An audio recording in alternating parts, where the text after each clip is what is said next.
प्यारे बच्चों,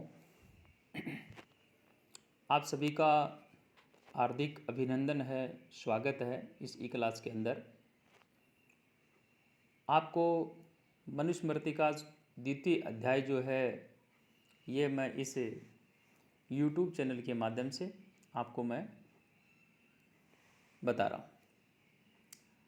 अभी इससे पहले वाला जो वीडियो आया था उसमें जो हमारी इंद्रियां हैं उनका प्रसंग चल रहा था, और उन इंद्रियों के प्रसंग में जो 5 ज्ञानेंद्रियां और 5 हमारे जो कर्मेंद्रिय हैं ये प्रसंग आया, और एक 11वीं जो इंद्रिय आई यानी जिसको मन हमने कहा। मन को यहाँ उभेंद्रिय कहा गया। मन ज्ञानेंद्रिय भी है, मन कर्मेंद्रिय भी है। और अब उसी क्रम को आगे बढ़ाते हुए इस 93वें नंबर का जो पद्य आया, यहाँ इंद्रियों के संयम से ही सिद्धि प्राप्त होती है, ये बात यहाँ पे कही गई है। तो आइए आप सभी मेरे साथ चलते रहिए और मैं अब इसको शुरू करता हूँ।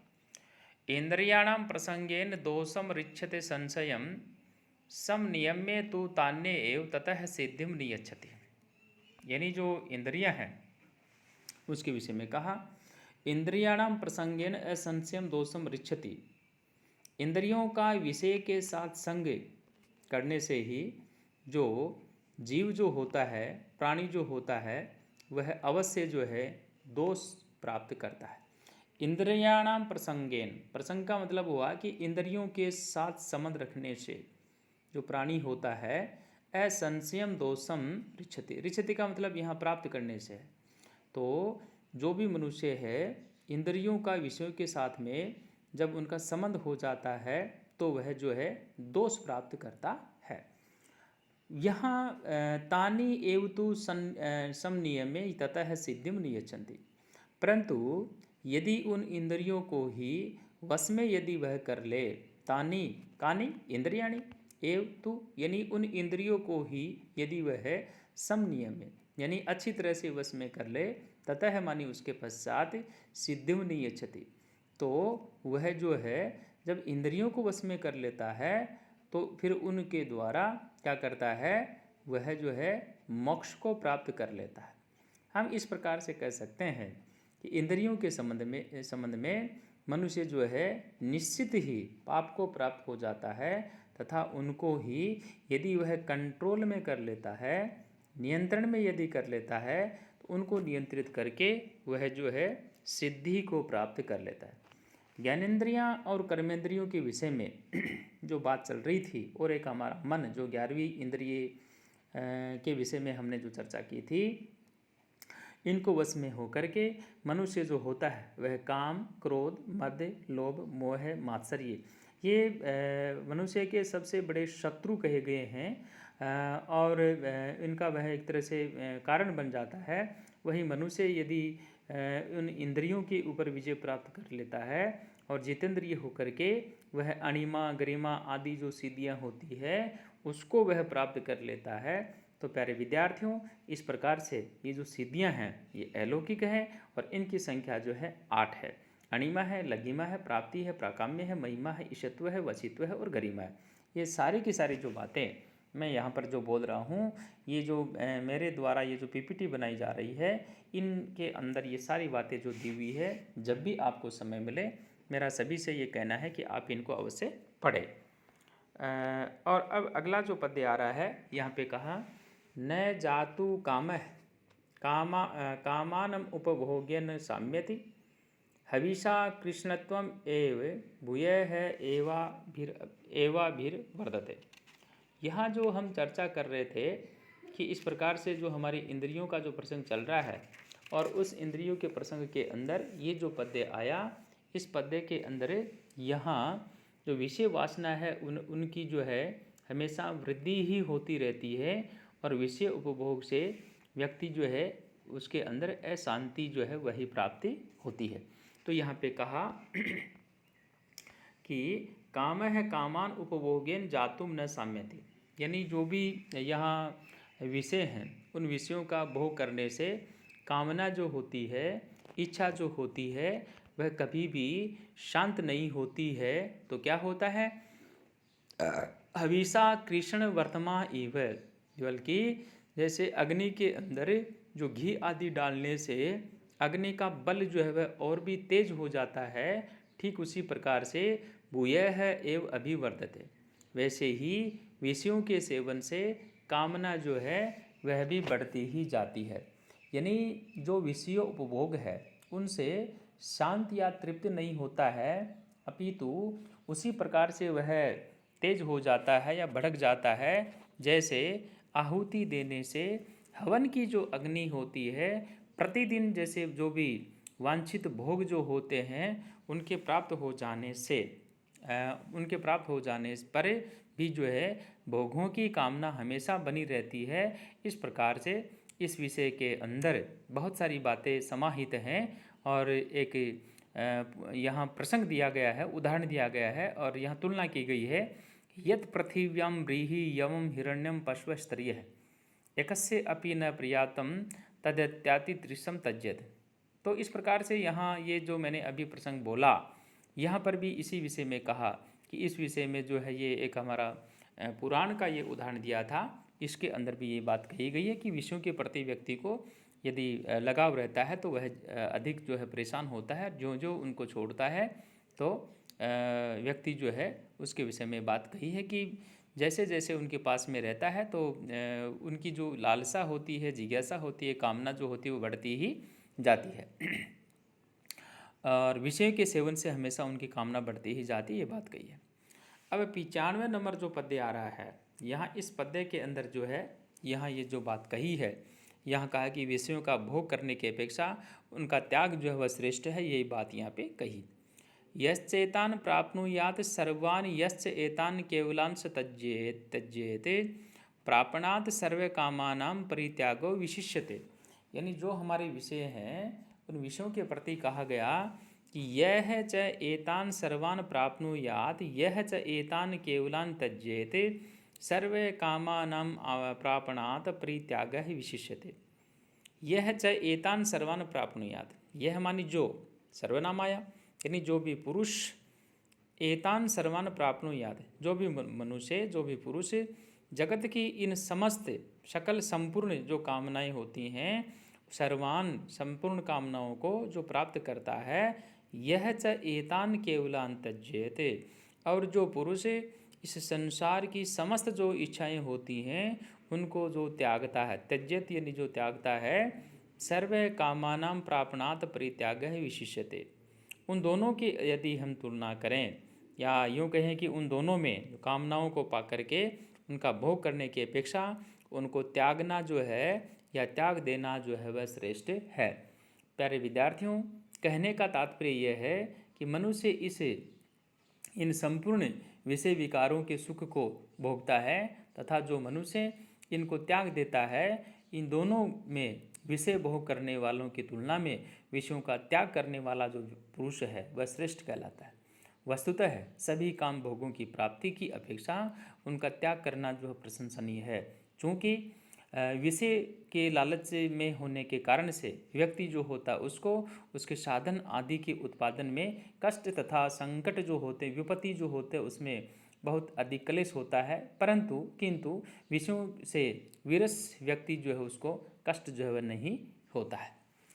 अब अगला जो पद्य आया या अगले पद्य की जो मैं बात कर रहा हूँ आपसे, यहाँ एक बार हम पुनः इसके हम चर्चा करेंगे। यह च एतान सर्वान प्राप्नुयात यह च एतान केवलान त्यज्येत सर्व कामाना प्रापणात परित्यागः विशेष है। प्यारे विद्यार्थियों, यहाँ जो पुरुष इस जगत की समस्त या सकल जो कामनाएं होती हैं उनको जो पाता है, प्राप्नुयात जो पाता है, जो प्राप्त करता है, यह च एतान केवलान त्यज्येत सर्व कामानां प्रापणात परित्यागः विशिष्यते। और जो पुरुष इस जगत की समस्त कामनाओं को जो छोड़ता है, उन दोनों को यदि हम तुलना करें तो उन दोनों में कामनाओं को पाकर उनका भोग करने की अपेक्षा उनको त्याग देना जो है अधिक श्रेष्ठ कहा गया है।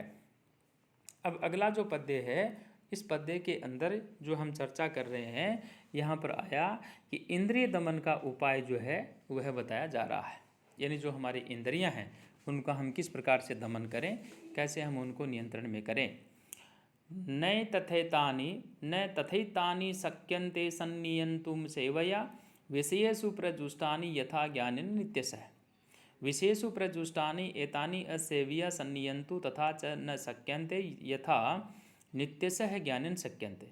इंद्रिय दमन के विषय में कहा, और यहाँ पे कहा विषयेषु प्रजुष्टानि एतानि असेव्या सन्नियन्तु, यानी विषयों में लगी हुई ये जो इंद्रियां हैं, जैसे ज्ञान के द्वारा हमेशा वशीभूत की जाती है। विषयेषु प्रजुष्टानि, विषयों में लगी हुई, प्रजुष्टानि लगी हुई, एतानि असेव्या, इंद्रियों जैसे ज्ञान के द्वारा हमेशा उनके वशीभूत की जाती है, वैसी जो है असेवन से नहीं, असेव्या समनियंतु, असेवन से नहीं। अर्थात कहने का तात्पर्य हुआ कि विषयों में आसक्त हुई इंद्रियां जो हैं, उन इंद्रियों को नित्य जिस प्रकार ज्ञान के विषय से, इस ज्ञान के विषय में वश में किया जा सकता है, उसी प्रकार से यहाँ पे कहा तथा शक्यन्ते यथा नित्य से ज्ञानेन शक्यन्ते। तो इस प्रकार से जो है जिस प्रकार ज्ञान से वश में किया जा सकता है, वैसे जो है केवल विषयों को त्यागने से जो है वश में नहीं किया जा सकता। प्यारे विद्यार्थियों, यहाँ पर जो हमारी बात चल रही है, विषयों के अंदर लगी हुई जो इंद्रियां हैं, उन इंद्रियों को असेव्या यानी विषयों की सेवा न करने से जो है नहीं रोका जा सकता। विषय विकारों में जो दत्त इंद्रियां हैं, यानी व्यक्त और अव्यक्त ज्ञेय आदि ज्ञान से नियंत्रित की जाती है, उन उपायों से जो है इस प्रकार से आत्यंतिक और एकांतिक अभाव या नियंत्रण जो है वह नहीं हो सकता। तो इस प्रकार से आपको जो है इनका जो है आपको अध्ययन करते हुए जो है आगे बढ़ना है। अब 97 नंबर जो पद्य आया, और इस पद्य के अंदर यहाँ जो है कामाशक्ति को जो है यज्ञ आदि की फल प्राप्ति नहीं होती है, ये बात यहाँ पे गई। वेदास्य त्यागस्य यज्ञास्य नियमास्य तपांसि च न विप्र दुष्ट भावस्य सिद्धिम गच्छन्ति करहिचित्। यहाँ पर जो बात कही विप्र दुष्ट भावस्य वेदाः त्यागः यज्ञः नियमः तपांसि च करहिचित् सिद्धिम न गच्छन्ति, यानी जिसका मन जो है विषयों में लगा होता है, विप्रदुष्ट भावस्य वेदाः त्यागः यज्ञः नियमः तपांसि च करहिचित् सिद्धिम न गच्छन्ति, यानी जिसका चित्त, जिसका मन विषयों में लगा हुआ होता है, ऐसे विप्रदुष्ट भाव से यानी ऐसे दुष्ट स्वभाव वाले मनुष्य को वेदों का अध्ययन, दान, यज्ञ, नियम और तप, ये सब जो है किसी दिन भी जो है फल नहीं देते हैं, अर्थात उनको फल की जो है प्राप्ति नहीं होती है। यहाँ 98 जो नंबर पद्य आया, और इस 98 नंबर पद्य के अंदर जितेंद्रियाँ जो हैं उनका स्वरूप जो है वह कहा गया है, और कहाँ श्रुत्वा स्पृष्ट्वा दृष्ट्वा भुक्त्वा ग्रहत्वा च यो नरः है न ऋषति न ग्लायति वा स विज्ञेयो जितेंद्रिय है। प्यारे विद्यार्थियों, यहाँ एक छोटा क्वेश्चन जो है वह ज़रूर बन सकता है कि जितेंद्रिय जो हो किसे कहते हैं और उसकी क्या जो है परिभाषा होती है। तो उस जितेंद्रिय के विषय में यदि हम बात करें तो हम यहाँ पे कह सकते हैं ये जितेंद्रिय जो है वह होता है। देखिए, यह नर है जो मनुष्य श्रुत्वा सुन करके, स्पृष्ट्वा छू करके, दृष्ट्वा देख करके, भुक्त्वा भो करके, घ्रात्वा सूंघ करके न ऋषति न तो वह प्रसन्न होता है। ऐसा मनुष्य जो तमाम क्रियाओं को करने के पश्चात, सूंघने के पश्चात न ऋषति अर्थात जो न प्रसन्न होता है, न ग्लायति न उदास होता है, सह जितेंद्रिय विज्ञेय है, यानी उस व्यक्ति को जो है जितेंद्रिय जो है वह जानना चाहिए, या हम यूँ कह सकते हैं कि वह जितेंद्रिय होता है। इंद्रियाणाम तो सर्वेशा यद्यक्यम क्षरन्ति इंद्रियम तेनास्य क्षरन्ति प्रज्ञाधृते पात्रादिबोधकम। यहाँ इंद्रियों के अधीन से या इंद्रियों की अधीनता से बुद्धि जो है उसका नाश हो जाता है, अतः इंद्रियों के असंयम जो है न करने का निर्देश इसमें दिया है और कहा है। देखिए, सर्वेषां तु इंद्रियाणाम यदि एकम इंद्रियम क्षरन्ति, यानी उन सभी इंद्रियों में से एक इंद्रिय भी जो है वह यदि क्षरित होने लग जाती है, विषयों में यदि लग जाती है, तो क्या हो जाएगा, तेन अस्य धृतेः पात्रात् उदकम इव प्रज्ञा क्षरन्ति, तो उसकी जो बुद्धि होती है उसी प्रकार से झर जाती है, जैसे चमड़े का जो पात्र होता है उससे जैसे जल जो होता है वह जैसे झर जाता है। वसे कृत्वेन्द्रियग्रामं संयमे च मनस्तथा सर्वान् संसाधयत अर्थां क्षिण्वन् योगस्थ तनुम। यहाँ जो इंद्रिय संयम है उससे पुरुषार्थ जो है उस पुरुषार्थ की प्राप्ति होती है, और यही बात यहाँ पे कही है। और कहा इंद्रिय ग्रामम, ग्राम का मतलब समूह है, इंद्रिय ग्रामम वसे कृत्वा, यानी सभी इंद्रियों के जो समूह होता है उसको नियंत्रण में करके मन है संयम च योगता है, और मन जो होता है उसको नियम में रख करके क्या करें, योगता है। तनुम अक्षिणवन सर्वान अर्थान संसाधियत, जो भी हमारे उचित उपाय होते हैं उन तमाम तरह के उचित उपायों के द्वारा जिस प्रकार से शरीर जो है वो क्षीण न हो, उस प्रकार से सब जो अर्थ हैं सभी अर्थों को, सर्वान अर्थान सभी अर्थों को, इट मीन से जो हमारे चारों पुरुषार्थ हैं धर्म अर्थ काम जो है उनको वह जो है संसाधित, यानी वह जो है उनको साध ले या उनको वह प्राप्त कर ले। तो प्यारे विद्यार्थियों, इस प्रकार से हमने जो इसके अंदर जो है 100 पद्य जो हैं आप लोगों तक मैंने पहुंचाने का प्रयास किया है। मैं सभी से ऐसी आशा करता हूं कि सभी विद्यार्थी इनको सुनेंगे, और जिन विद्यार्थियों ने अभी तक अपना जो चैनल है उसको सब्सक्राइब नहीं किया है आप उसको सब्सक्राइब अवश्य करें। सभी विद्यार्थियों का बहुत बहुत आभार।